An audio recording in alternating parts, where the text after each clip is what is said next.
Selamat pagi Bapak Ibu Saudara yang dikasihi Tuhan. Mari pada pagi hari ini kita mau sama-sama kembali datang ke hadirat Tuhan. Kita mau mengucap syukur. Terima kasih Tuhan. Haleluya Yesus. Terima kasih Tuhan. Ku hidup karena anugerah-Mu.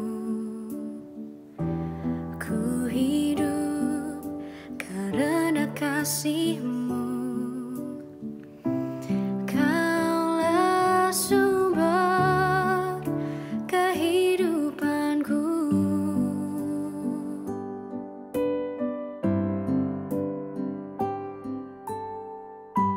Ku hidup untuk menyembah-Mu.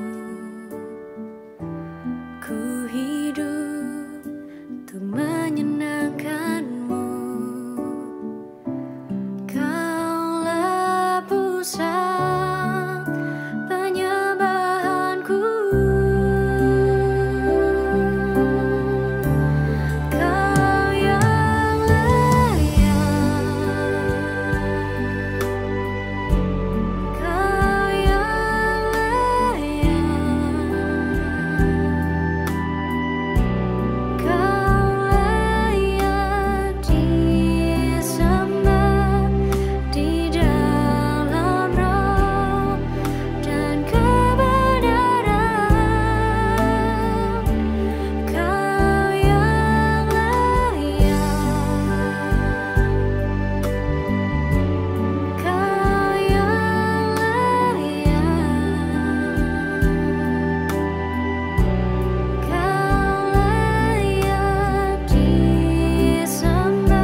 Selamat pagi Bapak Ibu Saudara yang dikasihi dalam Tuhan. Untuk seluruh keluarga Sion Altar yang ada dan untuk seluruh penonton setia Morning Worship. Dan di bulan baru, tahun baru ini izinkan saya juga mengucapkan Merry Christmas and Happy New Year. Untuk seluruh Bapak Ibu Saudara-saudari terkhususnya yang sudah setia mengikuti Morning Worship sampai pagi hari ini. Puji Tuhan. Dan pagi ini kita boleh bersama-sama kembali merenungkan firman Tuhan. Dan sekaligus boleh saya memberikan semangat, yaitu ayo semangat lagi. Bapak Ibu Saudara, mungkin kita sudah melewati masa-masa liburan kita kemarin ya. Satu kesempatan kita juga bisa healing dengan keluarga, ya kita boleh bersantai sejenak. Dan kita saat ini kembali ke aktivitas masing-masing, tanggung jawab masing-masing. Tentunya hal ini juga bukan satu hal yang mudah. Ya, karena saya pribadi merasakan agak berat dan saya harus menyemangati diri saya untuk kembali melakukan tanggung jawab yang ada. Nah, Bapak Ibu Saudara, kita juga seringkali lupa bahwa kita harus juga menyemangati kehidupan rohani kita. Terkadang liburan rohani kita ini bahkan lebih panjang dari liburan jasmani kita. Dan hal ini tentunya adalah hal yang harus kita waspadai. Mengapa? Mari kita mau baca di dalam Lukas 11 ayat 24 sampai 26. Saya akan bacakan untuk Bapak Ibu Saudara semuanya. Apabila roh jahat keluar dari manusia, ia pun mengembara ke tempat-tempat yang tandus mencari perhentian. Dan karena ia tidak mendapatnya, ia berkata, aku akan kembali ke rumah yang telah kutinggalkan itu. Maka pergilah ia dan mendapati rumah itu bersih, tersapu dan rapi teratur. Lalu ia keluar dan mengajak 7 roh lain yang lebih jahat daripadanya. Dan mereka masuk dan berdiam di situ. Maka akhirnya keadaan orang itu lebih buruk daripada keadaannya semula.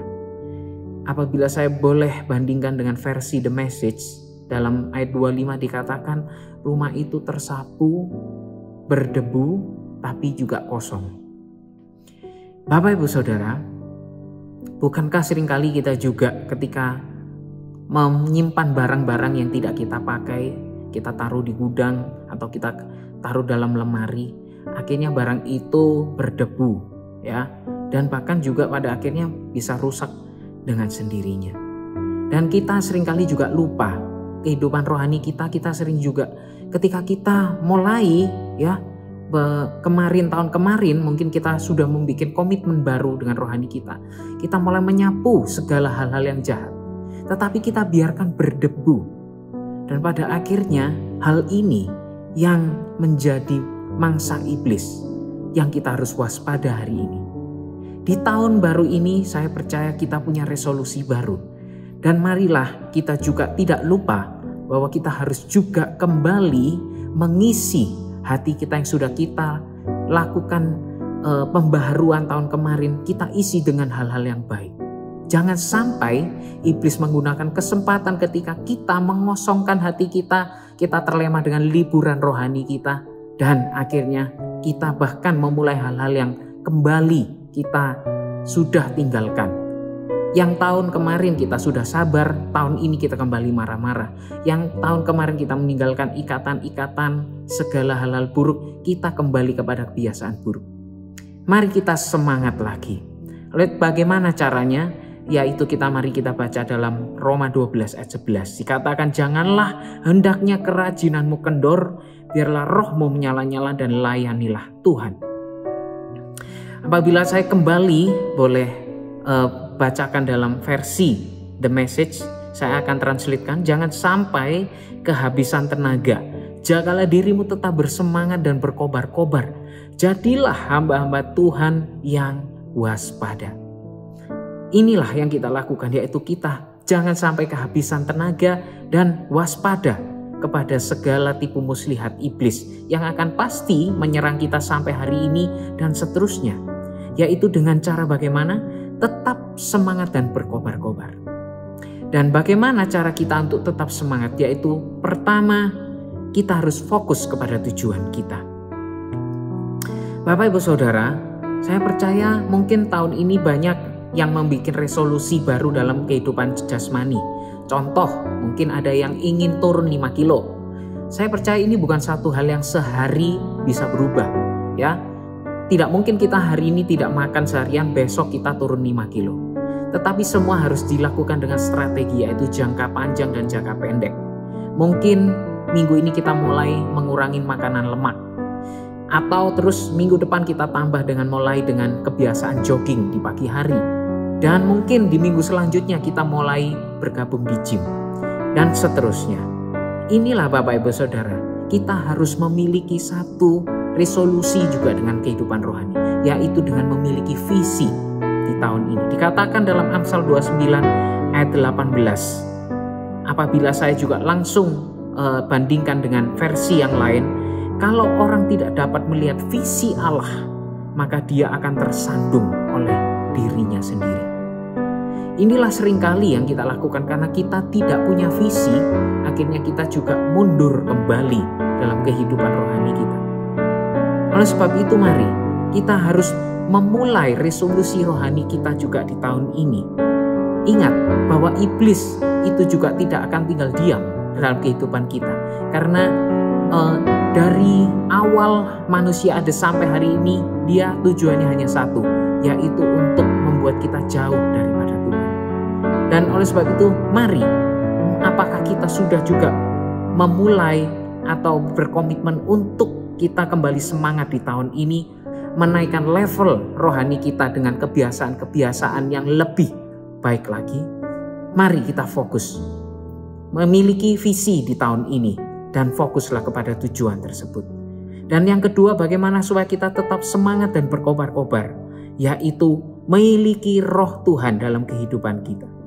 Yesaya 40 ayat 29 sampai 31 saya bacakan. Dia memberi kekuatan kepada yang lelah dan menambah semangat kepada yang tiada berdaya.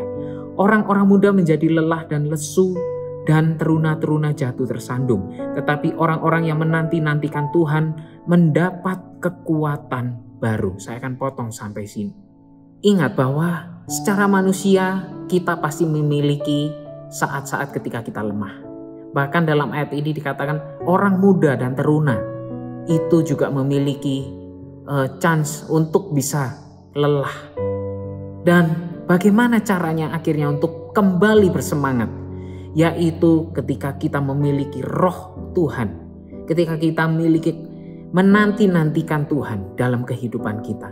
Itulah kekuatan kita untuk kembali bersemangat dan berkobar-kobar. Mungkin kita sudah memupuk kebiasaan-kebiasaan baru di dalam tahun-tahun kemarin. Kita memiliki waktu doa kembali pribadi selama 1 jam, setengah jam. Kita sudah memulai dengan pembacaan Alkitab, baik mungkin hanya 1 pasal saja. Teruskan hal itu. Bahkan apabila ada dari kita yang sudah melayani Tuhan, teruskan pelayanan kita. Jangan sampai kita kendor. Karena inilah dimana saat-saat kita terus bersekutu, kita terus mendekatkan diri kepada roh Tuhan. Dan pada akhirnya kita tetap boleh melewati tahun ini dengan semangat yang daripada Tuhan.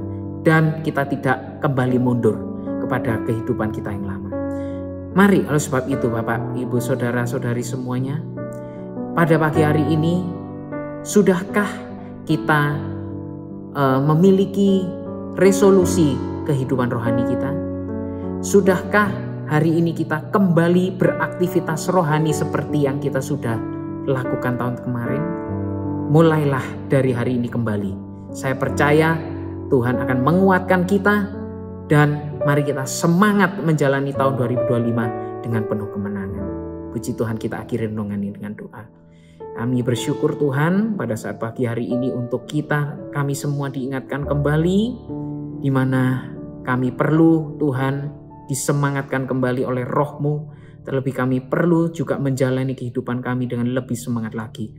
Mari Tuhan tolong sertai kami melewati di tahun baru, melewati kami juga Tuhan setiap aktivitas sepanjang hari ini. Biar Tuhan yang menyertai, Roh Tuhan yang melingkupi kami. Dan kami serahkan kehidupan kami sepanjang hari ini dan seluruh langkah kami ke depan di dalam pimpinan Tuhan Yesus Kristus. Kami sudah berdoa dan menyerahkan semuanya. Haleluya. Amin. Tuhan Yesus memberkati.